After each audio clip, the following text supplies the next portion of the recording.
Hi, welcome back to Sharon from Vivid Days. I'm hoping that the lighting in here is going to be sufficient for you to see what we are doing.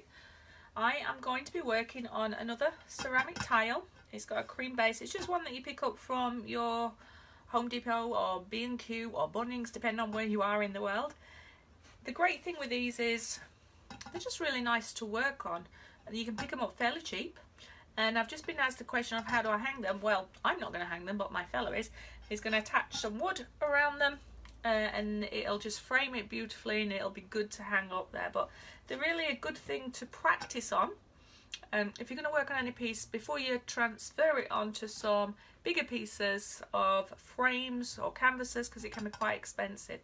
But I'm going to do something hopefully a little bit soothing for me. I'm going to work with just 5 colours, which is pretty good for me. And I'm going to be trying out the Colour Cottage. I'm going to be having the Star White shimmer, so it's a white with a beautiful sparkle in it. I've not worked with this one before, so I'm super excited. I don't know if you can see that there, maybe not because of the lighting. It's got a almost like a glittery look to it. It's a real shimmer and it's beautiful. I'm going to be working with the Totally Teal, which is very similar to the Peacock colour from SFXC that I work with. I'll just turn it around, hopefully you can see it shimmering. Again, nice shimmer with it, but it's like a green blue, and it usually complements really well when you're working with bronzers. So I'm going to work with gold. I don't tend to work with gold too much. This one's Gold Fever, and I'm imagining this is going to be super shimmery. Oh, it's just beautiful. And if I usually work with gold, it is normally when I apply it with the foils. I have worked with gold before, but I'm super excited to have a go with that, which is going to come to the Copper Penny Shimmer, which is the one I've been so excited to work with. I don't know if you're going to see that one. It's beautiful. It really is like Monica Barnes from Monica Barnes Art says that it's like it's been a crushed penny actually in there. So it's going to be a very shimmery piece, but I'm hoping a very pretty piece. And there's just one colour that I just wanted to bring it down a little bit with a darker tone. Oh gosh, I can't even see it now, which is Antique Copper. And this is Pearl X. You might not be able to see it in there, but I'm hoping that that's just going to complement and bring down the tones in here and help add a little bit of depth. So I'm going to be working with Amazing Clear Cast Resin. As I've said before, I've always a lover and really love Mastercast. I just run out of that and I'm trying Amazing Clear Cast.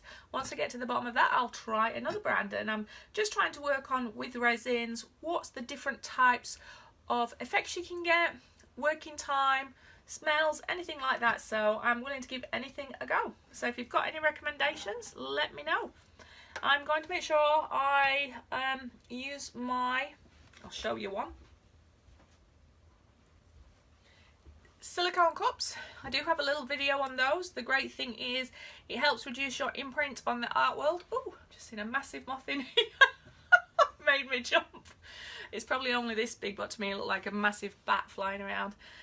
Once you finish working with it, you can leave your resin in there. Once it's dried, you can just peel it out, give it a little wash around in soapy water, and you're good to go. And you can use these over and over again. So I'm going to be using those. I'm going to be using my plastic tongue depressors, which means that I don't have to go through lots. I can reuse them, wipe them down, reuse them, wipe them down. And I will wear a respirator and I will wear my gloves. But other than that, this one I'm not going to really talk through. I'm just going to go into my Zen place and I am going to just enjoy this piece and let it organically grow. So I'm sure if you've got any questions you can ask me at the end. The only tools I'm going to be working with is a blowtorch and a heat gun and a little bit of love. So I'll see you on the other side of this and hope we manage to create something pretty magical.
Hi, so I'm not too sure if you're going to be able to see this. Just finished working on it, but it's not a really great light for you. But I'm going to take you in from the bottom right and we'll work way up. You can see a little bit of texture there from where I've had my heat gun, and that's all blurred out. And then we come into a little bit more sharp focus of colour there. And we go up to the top right, across to the centre but slightly to the right, bring it down, all that sparkle. Some nice little texture there, coming down, it's just Sparkle City. And then slightly to the left, but the middle, I'm going to go up, you see more of that texture there. Going through and to the top right and down.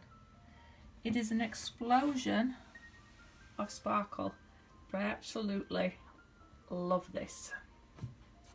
I'm curious to see what it's going to cure like and if there's going to be a lot of movement. I did just blast it on the heat gun after I'd taken the camera down. That's the only thing you missed. The only thing was to try and blur out this. And this, it looks like it's more in the horizon.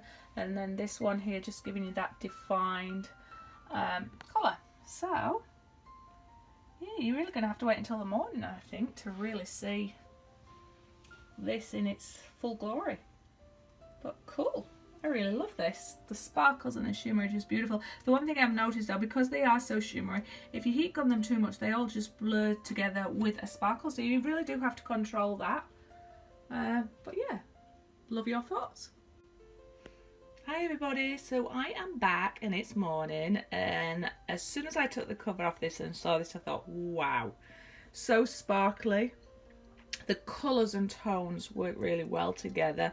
And I love this overall composition, and I'm so glad that I blasted this with a heat gun and here to create that sense of depth. It's blurred out and it's not quite as defined as this, although the glitter or the shimmer has come back together and popped up because it's super bright in this room, because it's glass everywhere. You can just see shimmer, and I'm not too sure I'm going to be able to capture it on the video anyway. But now it's lighter, we'll go back in and we'll go to the bottom right corner. And I'm going to slowly do this left and right and see if you can see the different colours as it pops through and tones all that glitter. Up to the top right, come across to the centre, and come down.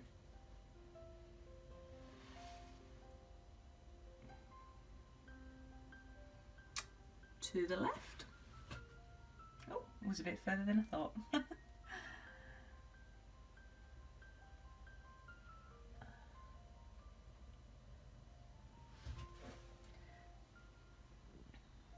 Just trying to give you different angles.